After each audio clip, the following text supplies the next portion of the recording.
tudo bem com vocês? Tudo joinha? Hoje é terça-feira, dia 19 de maio, né? E aí, gostaram da nossa live ontem?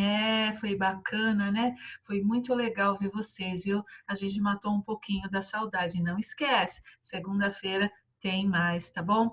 Muito bem, meus amores. Então vamos lá, aula de geografia hoje. Vamos então caprichar aqui, hein? Bom, página 219, por favor, abrindo na página 219, tem literatura na geografia. Abrindo na página 219, põe a data lá. Esse texto aqui está falando, né? Minha vida na aldeia. O povo Pataxó e suas histórias. A gente já viu um trechinho desse livro lá falando da mandioca, né? O principal alimento do povo Pataxó, foi um trechinho, aqui tem outro trechinho desse livro, tá? E o que está falando aqui? Que na aldeia Pataxó eles acordam bem cedinho, as crianças, quando são 4h30 da manhã, já se levantam para comer banana, peixe, mandioca.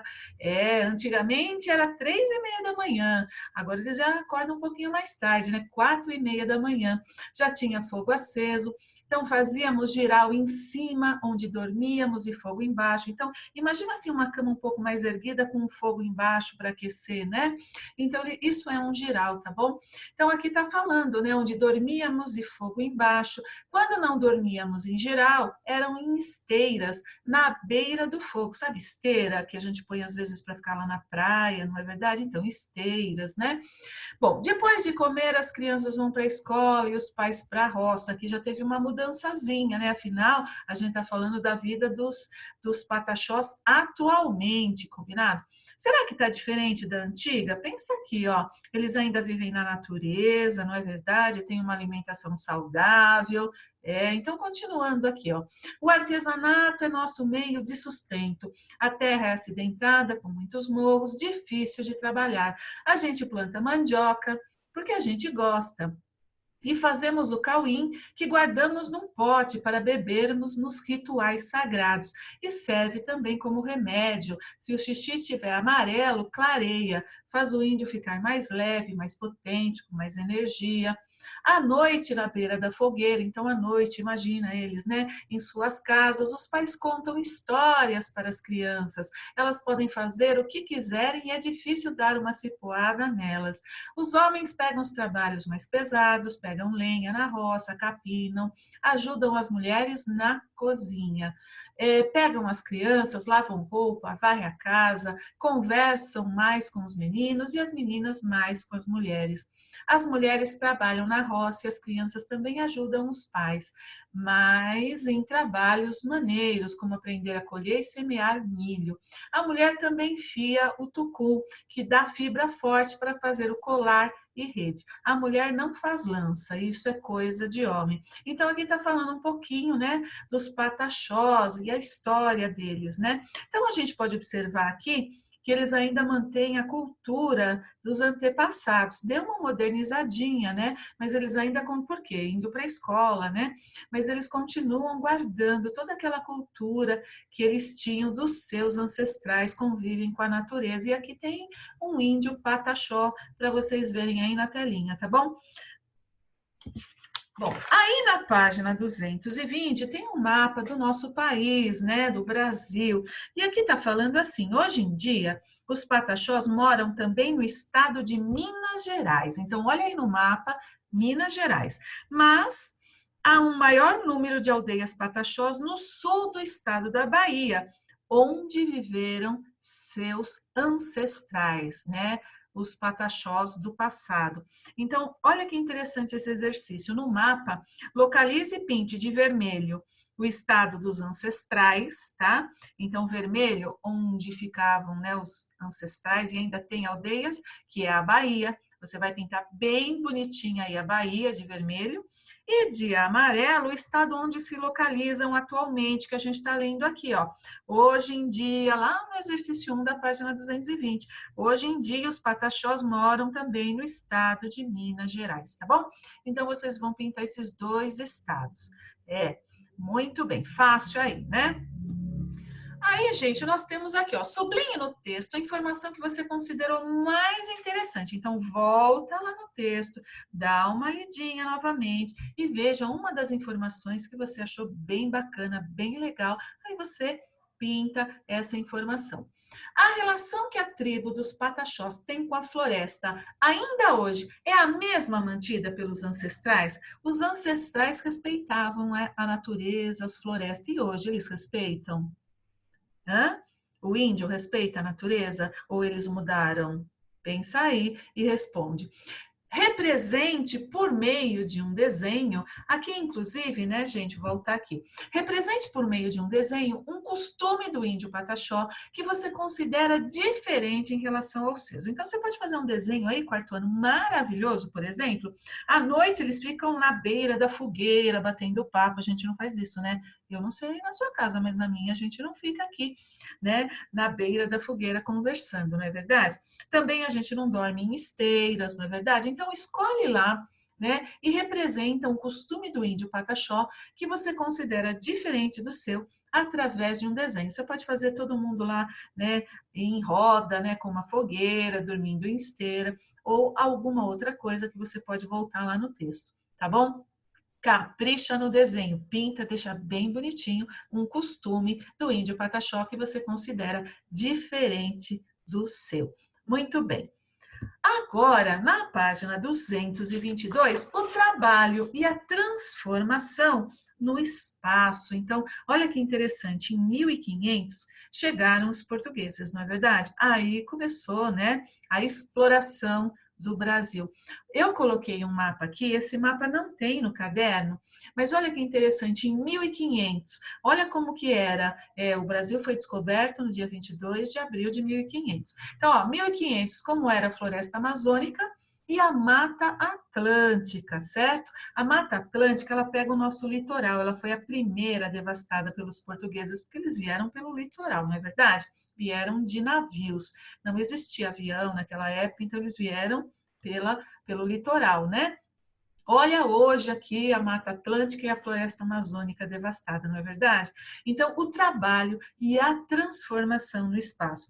Então, lá na página 222, está falando, né, que a exploração das terras brasileiras provocou grandes alterações nos ambientes naturais.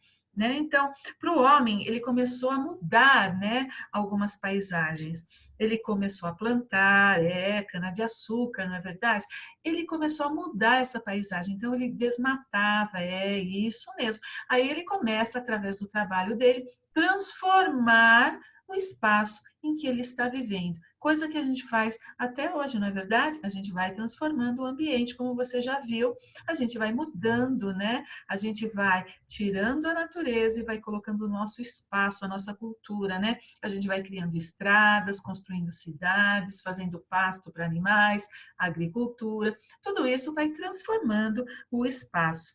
Bom, nascia então a paisagem urbana lá da Idade Média, porque eles começam, né, a fazer as cidades, as vilas, o comércio reinava, né, nessa época, não tinha indústria, nada disso. Então, a atividade econômica era o comércio, e eles iam transformando, né, o espaço de acordo com a necessidade que eles tinham. Muito bem. Eles criavam armazéns, feiras, construíam picadas, né? Tudo para ir de um lugar para outro para vender mercadorias. Muito bem. Ocupação do Nordeste, cana-de-açúcar, né? O português, quando veio para o Brasil, ele veio com a intenção de explorar o Brasil.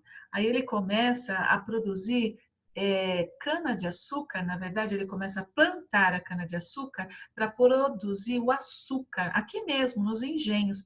Por quê? Porque o açúcar era muito caro e eles vendiam o açúcar bem caro lá na Europa, ganhavam muito dinheiro. Então, o que que eles fizeram? Construíram os engenhos aqui, né? Então, eles traziam os povos africanos escravizados, porque lá na África eles não eram escravos, eles se tornaram escravos aqui no Brasil para trabalhar no engenho. Então, eles plantavam cana-de-açúcar, aí eles produziam o açúcar ia para a Europa e era vendido muito caro e eles ganhavam dinheiro com isso, tá? Produzindo açúcar aqui no Brasil, nos engenhos, tá bom? Então, aqui está falando que uma das formas que os portugueses criaram para obter lucro, né, ganhar dinheiro, foi o cultivo de produtos tropicais, que não existiam na Europa e que eram muito rentáveis. Um bom exemplo é a cana-de-açúcar.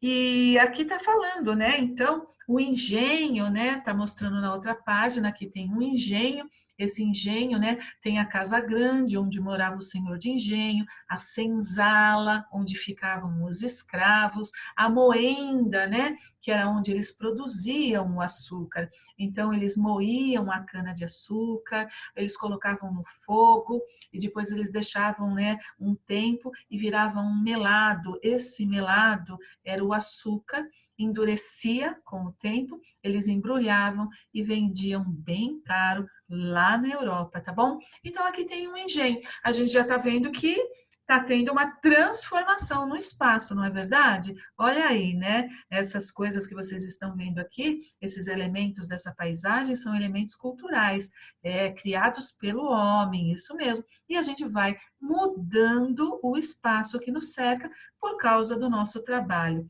Muito bem, isso lá naquela época, isso hoje em dia também. Aqui a gente está vendo, né? Recife foi fundada em 1537. Era o grande porto onde chegavam os colonizadores, os equipamentos vindos da Europa. E os escravos também chegavam, né? Porque se produzia muito açúcar, né? Então eles tinham o porto e ele era bem movimentado. Aqui a gente está vendo, lá na página 225, uma paisagem natural, né? A gente está vendo criação de animais. Por quê? Porque o homem vem para cá, o senhor de engenho, ele se estabelece, ele começa a produzir o açúcar, mas ele começa a criar animais, ele vai devastando, né, a floresta, ele vai modificando o ambiente que o cerca, tá bom? E a coroa portuguesa, Portugal, né? Porque Portugal descobriu o Brasil. O Brasil era uma colônia, né? Quem mandava e quem queria o lucro era Portugal. E a coroa ficava de olho em tudo, porque eles queriam ganhar dinheiro com as riquezas aqui, que eram produzidas aqui. A coroa portuguesa, ciente das grandes riquezas que circulavam por esses espaços urbanos e rurais, criou uma forma de controle. Nasceu em 1549 Salvador, que foi a primeira capital do Brasil. Sabiam disso? Primeira capital do Brasil, Salvador. Hoje Salvador é a capital de um estado. Você sabe qual que é o estado? Bahia, muito bem. Salvador foi a primeira capital do Brasil e ela controlava, né, em nome da coroa portuguesa, porque Portugal não queria ficar de fora e Portugal controlava a colônia, certo? Para ter lucro com o Brasil. Muito bem, então aqui a gente viu, tinha um governador, eles cobravam impostos, né? Olha que interessante aqui. A gente está vendo a cidade de Olinda. Ela teria sido fundada em 1534 e foi a antiga capital da capitania de Pernambuco. Era um grande mercado, sobretudo de escravos, né? Eles vinham, né? E eram vendidos para trabalhar nos engenhos, tá bom? Aqui está mostrando então Olinda. Muito bem. O que que nós vamos fazer agora, meus amores? Fiz assim um apanhado geral para vocês, né? Dos conteúdos que nós temos aqui. Vocês vão ler novamente as páginas 222 até a página 226 e vão responder essas perguntinhas. Antes, porém, eu quero comentar algumas coisas para direcionar o seu estudo, combinado? Então vamos lá. Escolha e descreva, dentre as fotos que ilustram o texto lido, uma que apresente uma característica de um espaço rural. Então, tem aí, gente, uma foto, por exemplo, que ela está mostrando um espaço rural, não é um espaço urbano, né? Então, você vai apresentar características do espaço rural. Combinado? O que, que tem nesse espaço rural? Será que são ruas, casas, Enfim, você vai ver uma dessas imagens aí e vai responder. Combinado? A segunda perguntinha, que é a B, ela está lá na página 227. Então, uma imagem, né? Escolha dentre as fotos uma que apresente características de um espaço urbano. Então, você já vai ver mais elementos criados pelo homem, certo? Você não vai ver tantos elementos naturais, você vai ver, porque tem sempre, porque a gente está falando de século XVI, mas você vai escolher uma aí que tem mais elementos, né, que não são naturais, que foram criados pelo homem, tá bom? Então, você vai escrever as características desse espaço urbano, tá bom? Aponte os elementos lá no 2 que permitiram as transformações da paisagem de nosso país durante o Brasil colonial. Gente, o que mudou a paisagem? Vamos lá, pensa comigo. Antes do Brasil ser descoberto pelos portugueses, os índios viviam aqui. E os índios viviam bem com a natureza. Eles não, gente, os índios, eles não eram como os portugueses. Eles não devastavam. Eles tiravam, sim, alguma coisa ou outra da natureza só para viver. Não para ter lucro, né? Não para vender. Então, o índio sempre respeitou a natureza. Ele vivia e vive ainda hoje, porque o índio respeita a natureza, ele vive na natureza. Então, o que acontece, né? Quando o português chega, o europeu chega, ele não vem preocupado com a natureza. Para ele quer ganhar dinheiro. Então, se a natureza for usada para reverter isso em forma de dinheiro, é isso que ele está querendo. É o que está escrito aqui. Então, que a gente vai mudando a paisagem por causa do nosso trabalho, sempre buscando o lucro. Era isso que eles queriam. Então, tá assim: aponte os elementos que permitiram as transformações da paisagem. Gente, eles começaram a fazer agricultura. Para fazer agricultura, você tem que derrubar árvores, fazer um espaço, você está mexendo com a paisagem natural. Construção de vilas, não é verdade? Também tem que mexer com a paisagem natural. Abertura de estradas, porque eles faziam muito comércio. Então, eles tinham que ir de uma vila para outra vila, então eles tinham que fazer abertura de estradinhas.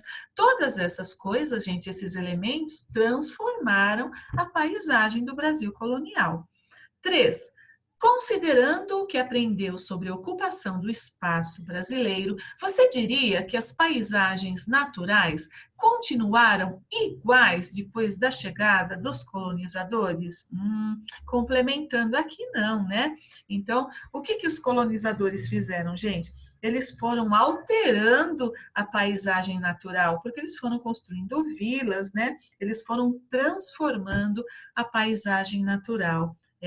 Foram sim, e a gente faz isso até hoje, né? Vocês viram lá que eu mostrei para vocês a floresta amazônica e a Mata Atlântica, que praticamente já gente, a Mata Atlântica praticamente já deixou de existir, porque ela tem muito pouco, 7% dela ainda, muito pouco, 93% já deixou de existir. Por quê? Porque a gente foi construindo cidades, fazendo todas essas transformações na natureza. Aqui, observe a ilustração de um engenho, né? Lá na página 228, tá bom? Então, vamos lá. Lá na página 228, tem a ilustração de um engenho. A gente está vendo a casa grande, mais lá no fundo a senzala. A gente está vendo a casa aí da moenda. Então, o que você vai fazer? Você vai fazer um croquis. Croquis é um rascunho. Você vai olhar o que tem aqui e vai desenhar. Olha e desenha um rascunho, tá bom? Olha, desenha. Então, aqui tem a senzala, a casa grande. Você vai desenhar aqui a senzala, a casa grande, a casa da moenda. Aqui, provavelmente, mais para trás, tem aí alguma construção, pode ser uma igreja que eles faziam na época, enfim. Aí, você vai fazer, né, o seu esboço e uma legenda. Então, você vai depois pintar e vai escrever aqui, pinte o croquis. Então, por exemplo, a casa grande, você pinta, você desenha ela aqui, né? Um croquis, um esboço, aí você pinta ela de amarelo. Aí você pinta o quadrinho de amarelo, casa grande. A senzala, tá? Que tá aqui, você pinta, sei lá, uma cor, verde. Aí você pinta a senzala de verde, tá bom? Bem clarinho para a gente ver os traçados do seu lápis. Isso é um croquis, tá? Primeiro você desenha com o lápis, faz mais ou menos a imagem que você tá vendo. Depois, bem clarinho, você pinta. Então, digamos que você pintou de verdinho aqui a senzala, aí você pinta o quadrinho de verde e a casa da moenda, que é onde eles fabricavam o açúcar, né? que eles levavam a cana-de-açúcar para moer, tirar o caldo, né? Que eles produziam açúcar. Digamos que você pinte de outra cor, vamos falar roxo, um roxo bem clarinho. Aí você pinta aqui de roxo. O que que vai acontecer no seu croquis? A gente vai ver o esboço de lápis dessa imagem, só que vai estar com cores. Então a casa grande vai estar com uma cor, a casa da moenda vai estar com outra cor, certo? E você vai fazer uma legendinha, combinado? Vai ser bem legal fazer esse exercício. Bom, leia de novo, tá? O texto para você responder as questões, combinado? Já te dei assim uma visão do caminho que você vai seguir. Depois eu faço uma autocorreção com você. Combinado, quarto ano? Muito bem, então, gente. Se ficou alguma dúvida, pode escrever para mim, tá bom? Capricha na letra, faz uma coisa bem bonitinha, como você sempre fez. Combinado? Um super beijo, quarto ano. Fiquem com Deus e até a próxima aula. Tchau, tchau, gente!